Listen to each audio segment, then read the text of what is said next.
नमस्कार साथियों, स्वागत है आप सभी का आपके अपने इस यूट्यूब चैनल पर जिसका नाम है जीएस बूस्टर, जो कि पार्ट है तक्षशिला आईएएस बलिया का और मैं हूं अनूप उपाध्याय। साथियों, आज हम चर्चा करेंगे एक ऐसी घटना की जिसने भारत नेपाल संबंधों और काला पानी विवाद को फिर से चर्चा में ला दिया है। 10 जून 2026 को नेपाल के दार्चुला जिले में छांगरू क्षेत्र में एक भारतीय आईटीबीपी हेलीकॉप्टर के नेपाली वायु क्षेत्र में प्रवेश करने का आरोप जो है वो लगाया गया।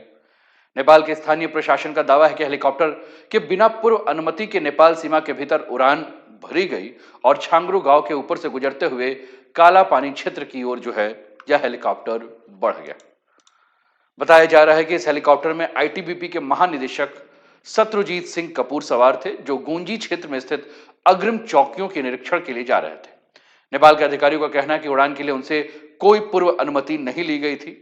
नेपाल के दार्चुला प्रशासन ने इस मामले को गंभीर मानते हुए भारत से स्पष्टीकरण मांगने की प्रक्रिया शुरू की है। वही घटना पर भारत की ओर से अभी तक कोई आधिकारिक प्रतिक्रिया सामने नहीं आई है। यह विवाद ऐसे समय में सामने आया जब भारत और नेपाल के बीच काला पानी, लिपू लेक, ओलंपियाधुरा क्षेत्र को लेकर लंबे समय से विवाद चल रहा है। नेपाल इन क्षेत्रों को अपना हिस्सा मानता है, जबकि भारत इन्हें अपने क्षेत्र का भाग बताता है। आज इसी मुद्दे के ऊपर विस्तार पूर्वक हम आपके साथ चर्चा करेंगे। साथियों, चैनल पर पहली बार है तो चैनल को सब्सक्राइब करके बेल आइकन दबा दीजिए कि यहां आने वाले हर वीडियो का नोटिफिकेशन आपको समय पर मिल सके। वीडियो को लाइक कर दीजिए, मित्रों के साथ शेयर कीजिए और बहुत ध्यान से सारे वीडियो में जो भी बातें चर्चा हो रही हैं उनको सुनिएगा। नेपाल में घुसा आईटीबीपी का हेलीकॉप्टर, इसी पे आज की चर्चा है और इसको हमने लिया है दो समाचार पत्रों से। एक आपके स्क्रीन पर दिख रहा है काठमांडू पोस्ट और दूसरा जो है वो समाचार पत्र आपको दिख रहा है। दो समाचार पत्र आपको देखने को मिल रहा है। काठमांडू पोस्ट लिखता है, unauthorised entry of Indian military chopper into Nepali airspace is Darchula sparks diplomatic row. Last week, the helicopter flew directly above Nepali house in Changru, prompting residents to run out, shouting and protesting in anger. दूसरा समाचार पत्र लिखता है, Nepal alleges Indian military chopper entered its airspace in Darchula. The latest allegation come week after Nepal sent diplomatic notes to India and China over a proposed Kailash Mansura route through Lipu Lake. तो 15 जून की दोनों के दोनों ये news है जिस पर हम चर्चा करने वाले हैं। साथियों, पहली नजर में यह केवल एक हेलीकॉप्टर उड़ान का मामला आपको लग सकता है, लेकिन वास्तविकता इसमें कहीं अधिक जटिल देखने को मिलेगी। दरअसल यह घटना उस क्षेत्र में हुई है जिसे लेकर भारत और नेपाल के बीच लंबे समय से सीमा विवाद चला आ रहा है। इसलिए इस मामले को केवल एक वायु क्षेत्र उल्लंघन के आरोप के रूप में नहीं बल्कि व्यापक भू राजनीतिक संदर्भ में भी जो है वह देखा जा सकता है। सबसे पहले हम लोग मैप में लोकेशन को देख लेते हैं और उसके बाद फिर हम जब टॉपिक को लेकर आगे बढ़ेंगे तो हमारे लिए समझना आसान हो जाएगा। साथियों, ये आपका काला पानी का क्षेत्र है। काला पानी के पीछे इधर आप आएंगे तो ये आपको लिम्पियाधुरा दिखेगा। ये आपको जो दिख रहा है वो दार्चुला आपको दिख रहा है ना। ये आपको दार्चुला, बड़े ध्यान से देखिएगा, ये पिंक लाइन आपको जो दिख रहा है, इस पिंक लाइन के आगे ये चंपावत और ये सारा क्षेत्र है। ये कुल मिलाकर अगर हम बात करें तो मैप में अगर फिर से ये देखें तो ये पश्चिमी सुदूर पश्चिम प्रदेश का क्षेत्र जो है वो देखने को मिलेगा। तो यहां इस आसपास ये घटना जो है वो देखने को मिली है जिसको लेकर काफी ज्यादा विवाद है। साथियों, भारत और नेपाल के बीच अगर हम बात करें तो तीन प्रमुख विवादित क्षेत्र है, जैसे कि काला पानी, लिपू लेक और लिम्पियाधुरा। नेपाल का दावा है कि जब सुगौली की संधि 1816 में हुई थी तो उसके अनुसार महाकाली नदी के पूर्व स्थित ये क्षेत्र नेपाल के हिस्से में है। दूसरी ओर भारत का कहना है कि एक ऐतिहासिक अभिलेख हो, प्रशासनिक नियंत्रण और सुरक्षा व्यवस्था के आधार पर यह क्षेत्र उत्तराखंड के पिथौरागढ़ जिले के अंतर्गत आता है। वर्तमान में इन क्षेत्रों पर भारत का प्रशासनिक नियंत्रण है तथा यहां भारतीय सुरक्षा बल भी तैनात है और यही कारण है कि जब भी इस क्षेत्र में किसी सैन्य, अर्धसैन्य या सरकारी गतिविधियों की खबर सामने आती है तो वह केवल स्थानीय घटना नहीं रह जाती बल्कि भारतीय नेपाल संबंध और सीमा विवाद पर व्यापक बहस यहां से छिड़ जाता है।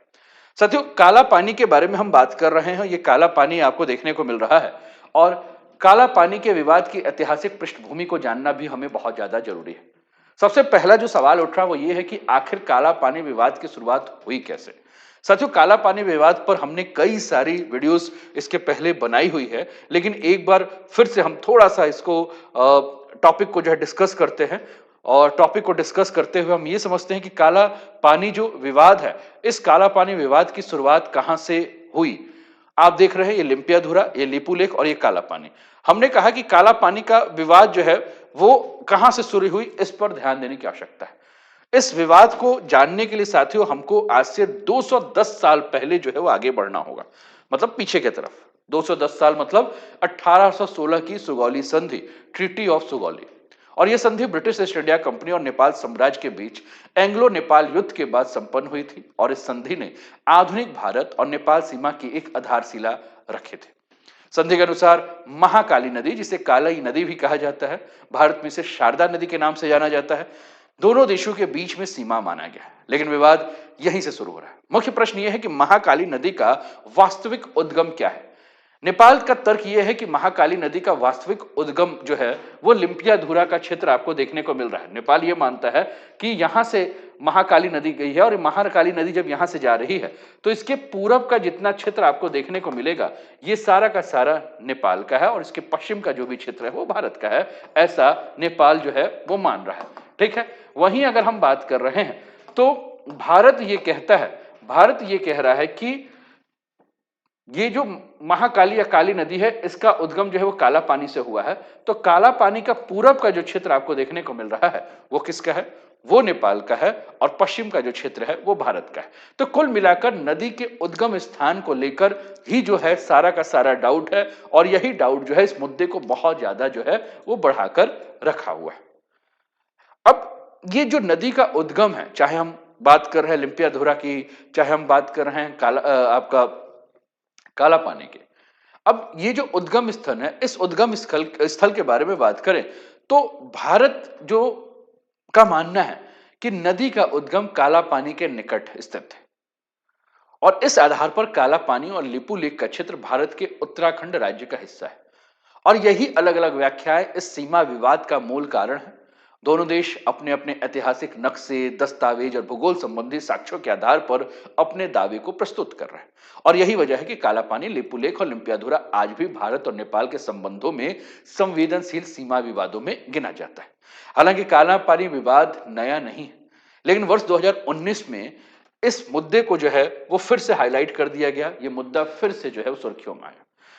वर्ष 2019 में यह मुद्दा प्रमुखता से उभरकर जब सामने आया तो नवंबर 2019 में भारत ने जम्मू कश्मीर का जब पुनर्गठन किया, पुनर्गठन मतलब जब आर्टिकल 370 वहां से हटाया तो अगस्त में, उसके बाद 2019 में ही अगर हम बात करें तो राजनीतिक मानचित्र भारत ने जारी किया और इस मानचित्र में काला पानी क्षेत्र को भारत के उत्तराखंड राज्य के पिथौरागढ़ का हिस्सा दिखाया। ये भारत के द्वारा जो है वो जारी किया हुआ नक्शा आपको देखने को मिल रहा है 2019 का। नेपाल ने 2020 में एक मानचित्र जारी किया और नेपाल ने जब 2020 में मानचित्र जारी किया तो लिम्पियाधुरा, काला पानी, लिपू लेक का जो क्षेत्र है इसको इसने नेपाल में दिखा दिया। ठीक, अब इसके बाद कुल मिलाकर विवाद जो है फिर से उठ गया। मई 2020 में भारत ने लिपू लेक दर्रे तक जाने वाली सड़क का उद्घाटन किया। नेपाल ने इसका विरोध किया और कहा कि यह सड़क उसके दावे वाले क्षेत्र से गुजरती है। नेपाल ने जून 2020 में नया आधिकारिक राजनीतिक मानचित्र जारी किया, मई में जब घटना घटी कैलाश मानसरोवर वाली, जिसमें काला पानी, लिपू लेक और लिम्पियाधुरा को नेपाल का अभिन्न हिस्सा दिखाया। इतना ही नहीं, नेपाल की संसद ने संविधान संशोधन के माध्यम से इस नए मानचित्र को संवैधानिक मान्यता भी प्रदान कर दी और इसके साथ ही यह मुद्दा केवल सीमा विवाद तक सीमित नहीं रहा बल्कि नेपाल की संवैधानिक और राष्ट्रीय पहचान से भी जुड़ गया। और यही कारण है कि 2020 के बाद काला पानी, लिपू लेक, लिम्पियाधुरा का प्रश्न भारत नेपाल संबंधों का एक अत्यंत संवेदनशील और राजनीतिक रूप से एक महत्वपूर्ण विषय बन गया। साथियों, जब हम लिपू लेक दर्रा के बारे में बात करें तो साथियों लिपू लेक दर्रा अगर हम बात कर रहे हैं तो ये केवल सीमा बिंदु नहीं है बल्कि भारत के लिए अत्यंत महत्वपूर्ण सामरिक और रणनीतिक गलियारा है और यही कारण है कि इस क्षेत्र का महत्व केवल भारत नेपाल सीमा विवाद तक सीमित नहीं है बल्कि यह भारत की सुरक्षा, व्यापार और कूटनीतिक हितों से भी जुड़ा हुआ है। लिपू लेक के महत्व को समझने के लिए इसके प्रमुख जो भी आयाम है उस पर ध्यान देना बहुत ज्यादा आवश्यक है। सबसे पहले लिपू लेक दर्रे के बारे में जब हम बात कर रहे हैं तो भारत से कैलाश मानसरोवर जाने वाला पारंपरिक मार्ग जो है वो यहीं से जाता है। हर वर्ष बड़ी संख्या में भारतीय श्रद्धालु इसी मार्ग से तिब्बत स्थित कैलाश मानसरोवर जाते हैं। यह दर्रा भारत और तिब्बत के बीच ऐतिहासिक व्यापार मार्ग के रूप में भी जाना जाता है।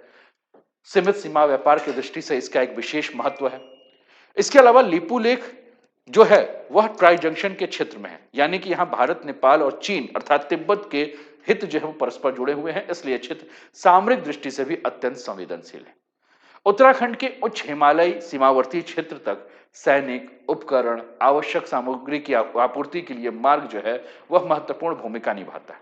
सीमाई सुरक्षा व्यवस्था के लिए इसका उपयोग जो है विशेष रूप से काफी उल्लेखनीय है और इन्हीं कारणों से भारत लिपुलेख क्षेत्र को राष्ट्रीय सुरक्षा, सीमाई प्रबंधन और सामरिक तैयारी की दृष्टि से अत्यंत महत्वपूर्ण मानता है। और यही वजह है कि इस क्षेत्र से जुड़ा कोई भी विवाद केवल द्विपक्षीय सीमा विवाद नहीं रह जाता, बल्कि व्यापक भू राजनीतिक महत्व का भी प्रश्न बन जाता है। अब प्रश्न ये है कि नेपाल नाराज क्या है, नाराज क्यों है, नेपाल की नाराजगी के पीछे कारण क्या है, ये एक प्रश्न है साथियों। साथियों, नेपाल का कहना है कि यदि भारतीय हेलीकॉप्टर ने वास्तव में बिना अनुमति नेपाली वायु क्षेत्र में प्रवेश किया तो इसकी संप्रभुता और क्षेत्रीय अखंडता से जुड़ा हुआ मामला है। नेपाल के स्थानीय प्रशासन और अधिकारियों के अनुसार इस घटना के संबंध में कुछ महत्वपूर्ण प्रश्न उठते हैं।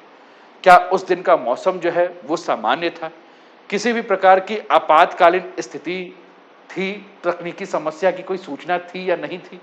नेपाली अधिकारियों का उड़ान के संबंध में कोई पूर्व सूचना या अनुमति का अनुरोध प्राप्त नहीं होना जो है वो इस बात को लेकर है कि जब आप मेरे क्षेत्र में आए हैं तो हमसे क्यों नहीं हमें परमिशन लिया, हमसे बताया क्यों नहीं। नेपाल का तर्क यह है कि अंतर्राष्ट्रीय प्रोटोकॉल के अनुसार किसी भी विदेशी सरकारी या सुरक्षा बल के विमान को दूसरे देश के वायु क्षेत्र में प्रवेश करने से पहले आवश्यक अनुमति लेना चाहिए। इसी आधार पर नेपाल के अधिकारियों ने घटना का स्पष्टीकरण मांगा है भारत से और मामले को कूटनीतिक माध्यम से उठाने की बात की। हालांकि इस मामले पर भारत की ओर से अभी तक कोई भी आधिकारिक प्रतिक्रिया सामने नहीं आई, इसलिए घटना के सभी तथ्य और परिस्थितियों के बारे में अंतिम निष्कर्ष निकालना अभी बहुत ज्यादा जल्दबाजी है। और यही कारण है कि यह मुद्दा केवल एक हेलीकॉप्टर की उड़ान तक सीमित नहीं है, बल्कि भारत नेपाल सीमा विवाद, संप्रभुता और द्विपक्षीय संबंधों के व्यापक संदर्भ से जुड़ा जाएगा। अब इसको लेकर अंतर्राष्ट्रीय कानून क्या कहता है, यह भी हमें देखना है। साथियों, अंतर्राष्ट्रीय कानून प्रत्येक कहता है कि प्रत्येक देश का अपना वायु क्षेत्र पर पूर्ण नियंत्रण होगा। यानी कि प्रश्न यही है कि अंतर्राष्ट्रीय व्यवस्था के अनुसार प्रत्येक संप्रभु राष्ट्र को अपने भूभाग और वायु क्षेत्र पर पूर्ण अधिकार प्राप्त होगा। किसी भी देश का वायु क्षेत्र उसकी राष्ट्रीय संप्रभुता का अभिन्न हिस्सा है। साथियों, सामान्यतः किसी विदेशी सरकारी, सैन्य या अर्धसैन्य विमान को किसी दूसरे देश के वायु क्षेत्र में प्रवेश करने से पहले आवश्यक अनुमति प्राप्त करनी होती है। बिना अनुमति प्रवेश की घटना को संवेदनशील माना जाता है और संबंधित देश जो है उससे स्पष्टीकरण मांगा जाता है। हालांकि किसी घटना को औपचारिक रूप से वायु क्षेत्र उल्लंघन घोषित करने से पहले विस्तृत जांच की जाती है। केवल प्रारंभिक आरोपों या मीडिया रिपोर्ट के आधार पर अंतिम निष्कर्ष नहीं निकाला जाता है। जांच के दौरान आमतौर पर जांच ये किया जाता है कि फ्लाइट का पाथ क्या था, यानी कि फ्लाइट का वास्तविक उड़ान मार्ग क्या था। जीपीएस और नेविगेशन रिकॉर्ड चेक किए जाते हैं, रडार डेटा और निगरानी रिकॉर्ड चेक किए जाते हैं, पायलट एवं विमान चालक दल की रिपोर्ट चेक की जाती है और दोनों देशों की आधिकारिक पुष्टि और कूटनीतिक संवाद पर ध्यान दिया जाता है। इसलिए वर्तमान मामले में अंतिम निष्कर्ष तभी निकल सकेगा जब सभी तकनीकी और आधिकारिक तथ्यों की पुष्टि हो जाए। अतः इस घटना को समझते समय यह ध्यान रखना हो आवश्यक है कि अभी तक विभिन्न दावे और आरोप जो सामने आए हैं, लेकिन किसी भी निष्कर्ष पर पहुंचने से पहले आधिकारिक जांच और दोनों देशों की स्थिति को देखना बहुत महत्वपूर्ण है। अब प्रश्न यह है कि भारत का क्या दृष्टिकोण है, भारत का संभावित दृष्टिकोण क्या है। साथियों, भारत की आधिकारिक प्रतिक्रिया अभी सामने नहीं आई।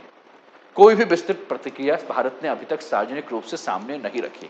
इसलिए भारत की स्थिति को समझते समय केवल स्थापित नीतियों और पूर्व रुख के आधार पर विश्लेषण किया जा सकता है। भारत लंबे समय से कालापानी, लिपुलेख और आसपास के क्षेत्र को अपने प्रशासनिक नियंत्रण वाले क्षेत्र के रूप में देखता है। भारत का मानना यह है कि क्षेत्र उत्तराखंड राज्य का हिस्सा और यहाँ भारतीय प्रशासन तथा सुरक्षा बल की नियमित गतिविधियां संचालित होती रहती और इसी संदर्भ में भारत सामान्यतः यह तर्क देता है कि आईटीबीपी और अन्य सुरक्षा एजेंसियों की गतिविधियां सीमावर्ती क्षेत्रों में नियमित प्रशासनिक एवं सुरक्षा प्रबंधन का हिस्सा है। यदि जांच में यह पाया भी जाता है कि किसी विमान ने निर्धारित मार्ग से विचरण किया था तो सीमा के निकट उड़ान भरी थी, तो भारत तकनीकी, मौसम संबंधी, नेविगेशन तथा परिचालन कारणों की समीक्षा भी कर सकता है। हालांकि इस संबंध में कोई निष्कर्ष आधिकारिक जांच और सरकारी वक्तव्य के बाद ही स्पष्ट होगा। और यह भी ध्यान देने योग्य है कि भारत और नेपाल के बीच सीमा कई मुद्दों पर समय समय पर कूटनीतिक संवाद और संयुक्त तंत्रों के माध्यम से चर्चा होती रहती है। इसलिए इस घटना को दोनों देशों के बीच स्थापित कूटनीतिक प्रक्रियाओं के माध्यम से सुलझाए जाने की संभावना है। अतः वर्तमान में भारत के दृष्टिकोण को लेकर किसी निश्चित निष्कर्ष पर पहुंचने के बजाय आधिकारिक प्रतिक्रिया और तथ्यात्मक जांच का इंतजार करना अधिक उचित होगा। अब यहां चीन का भी अप्रत्यक्ष आयाम देखना हमें जरूरी है। चीन इसको लेकर क्या कह रहा है। साथियों, काला पानी, लिपुलेख और लिपुया धारा का मुद्दा केवल भारत और नेपाल के बीच सीमा विवाद तक सीमित नहीं है। इसका एक व्यापक भू राजनीतिक आयाम जिसमें चीन एक महत्वपूर्ण कारक के रूप में उपस्थित है। दरअसल ये क्षेत्र जो है भारत, नेपाल और चीन यानी कि तिब्बत का जो ऑटोनॉमस रीजन है के निकट स्थित एक ट्राई जंक्शन है। इसलिए यहाँ होने वाली किसी भी राजनीतिक, कूटनीतिक या सुरक्षा संबंधी गतिविधियों का प्रभाव तीनों देशों के रणनीतिक हित पर पड़ता है। भारत के लिए सुरक्षा चिंताएं जो है वो काफी ज्यादा यहाँ देखने को मिलता है। नेपाल इसको अपनी संप्रभुता के और संतुलन नीति को लेकर जो है वो बार बार बात करता है। चीन इस क्षेत्र में जो है वो तिब्बत क्षेत्र की रणनीतिक उपस्थिति के लिए बहुत ज्यादा जो है वो इंपॉर्टेंट मानता है। तो अंततः हम यही कह सकते हैं साथियों कि काला पानी क्षेत्र से जुड़ी यह घटना दर्शाती है कि आधुनिक अंतर्राष्ट्रीय संबंधों में सीमा विवाद केवल भूमि तक सीमित नहीं रहते, बल्कि वे वायु क्षेत्र, सामरिक हित, राष्ट्रीय सुरक्षा, संप्रभुता और कूटनीतिक संबंधों को भी प्रभावित करते हैं। भारत और नेपाल के बीच संबंध केवल पड़ोसी देशों तक संबंध नहीं है, बल्कि वो साझा इतिहास, संस्कृति, सभ्यता, धार्मिक परंपरा और गहरे जन से जन संपर्कों पर भी आधारित। और यही कारण है कि दोनों देशों के बीच उत्पन्न होने वाले किसी भी मतभेद का प्रभाव व्यापक क्षेत्रीय स्थिरता पर पड़ सकता है। ऐसे संवेदनशील मुद्दों के समाधान के लिए संवाद, पारदर्शिता, विश्वास निर्माण और स्थापित द्विपक्षीय कूटनीतिक तंत्र का प्रभावी उपयोग आवश्यक है। सीमा संबंधी विवादों का स्थायी समाधान तथ्यों, पारस्परिक सम्मान और शांतिपूर्ण वार्ता के माध्यम से ही संभव है। अतः एक परिपक्व और जिम्मेदार पड़ोसी संबंध की पहचान यही है कि मतभेदों को टकराव में नहीं, बल्कि सहयोग, संवाद और कूटनीतिक समझदारी के माध्यम से सुलझाया जाए। यही दृष्टिकोण भारत नेपाल के संबंधों को भविष्य में अधिक मजबूत तथा स्थिर बना सकता है। आपको क्या लगता है? आप अपने विचार कमेंट के माध्यम से हम तक पहुंचाएं और उम्मीद करता हूं कि यह वीडियो आपको पसंद आया हो। कैसा लगा सेशन जरूर बताएं और अपने मित्रों के साथ क्लासेस के लिंक को भी शेयर करें। वीडियो को लाइक कर दीजिए, चैनल को सब्सक्राइब कर दीजिए। अपना ध्यान रखिए, स्वस्थ रहिए, मस्त रहिए, तंदुरुस्त रहिए, हंसते खेलते मुस्कुराते हुए जीवन का आनंद लीजिए। जय हिंद, जय भारत।